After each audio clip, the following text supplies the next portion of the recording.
Okay, it all started that fateful afternoon, sometime around last month, when I received that seemingly emergency call. So there was this school, Pathfinder College of Health in Osun State, that we designed their website sometime 2 years ago, and also an online examination portal. So they've been using both that way, but sometime I think it's NUC that forced them that the examination portal has to be offline and not online. So they contacted us on how that would be possible. I said, well, when they are ready, we are very much ready too. So the day they called was towards the end of the week, and I was like, this week is almost done, so we will have to keep it by next week. The guy calling was like, no, they are already behind schedule. That they just have to use that portal to take their examinations by next week Monday. So when I saw the emergency attached to the whole thing, I just quickly had to clear my table with jobs that needed immediate attention. That day was a Thursday. Then by Friday I've booked a flight, and the flight was scheduled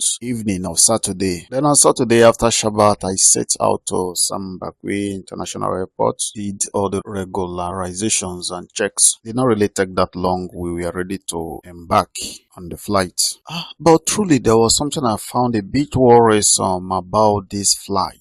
The whole thing was just very shaky. Like I couldn't count of a 10-second stretch where the whole thing was stable. Right from the time of taxiing out to takeoff to when we were at the cruising altitude and to landing. The whole thing was just sort of bumpy and shaky. It kept me on my toes, sort of. Maybe to confirm my worries, at a point the captain had to announce that we are having some turbulence. In my mind, I was just like, oh God, just find a way and drop me at Lagos.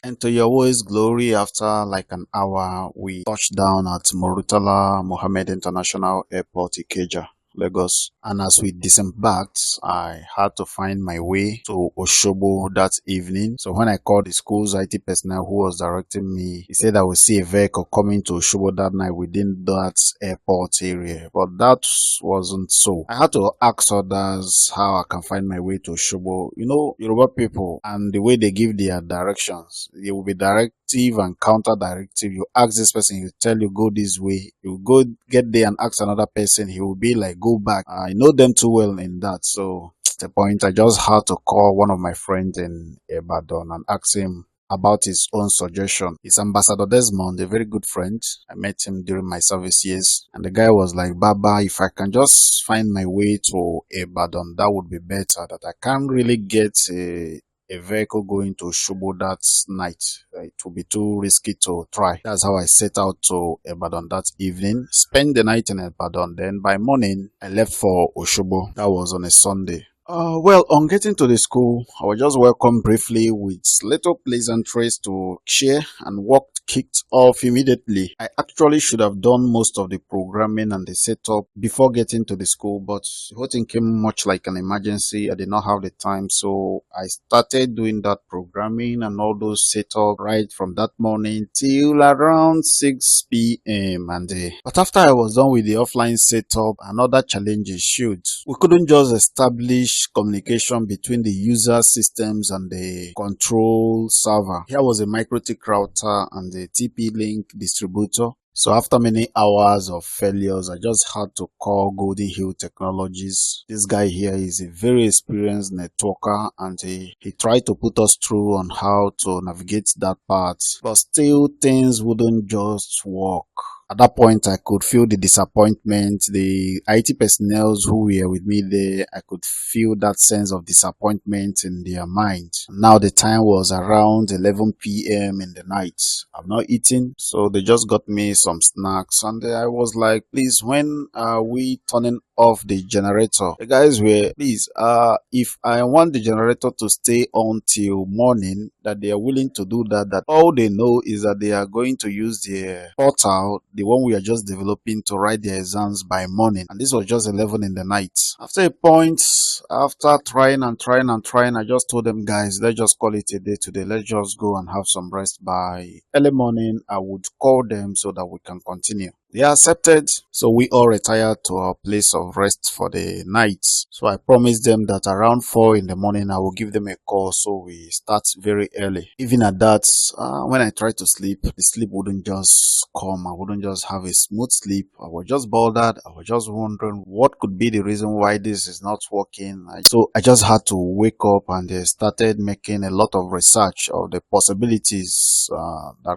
could fix the whole thing. And I really picked a lot of things that I feel would work when we try it again. So it was around 3 a.m. in the morning. I first gave the guy a call to start preparing that maybe in the next 30 minutes we should go and start. And he was also pretty much awake. And around 3:30 we went back to the server room where I started implementing those things that I got through that night research. And amazingly, it did not really take a lot of while. Perhaps 30 minutes or 45 minutes, the whole thing just connected perfectly. And I could see the excitement in one of those guys. He literally jumped up and pretty much excited.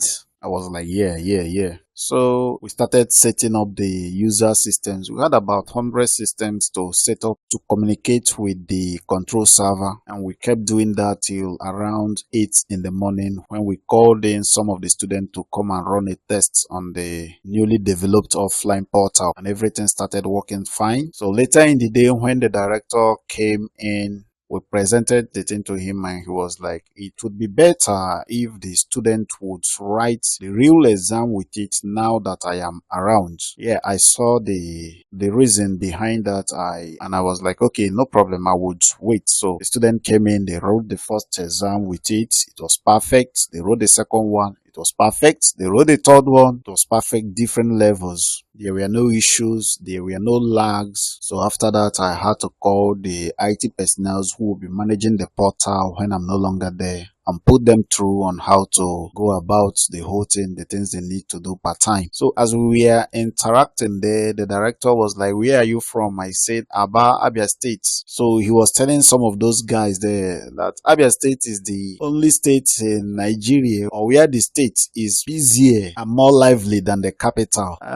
I just picked that and I was like, yeah. It's true. It's true. Yeah. That's our own unique identity, if I will put it that way. So the job delivery was very okay and everyone was excited. So I had to leave them and found my way back to Ibadan, where I was given a very warm welcome by this my old time friend, Ambassador Desmond, and the wife. So much thank you, sir. I spent the night with them that night. Then the following morning, he drove me to the park for me to find my way back to base. On that account, I thank everyone, friend and family, who kept checking on me while on the job. Also, I want to thank the entire Zifrica team for creating this opportunity to be a solution to a lot of business needs today and for delivering. The greatest thanks goes to Yahweh Almighty. On that account, I say warm love from Zifrica. Thank you.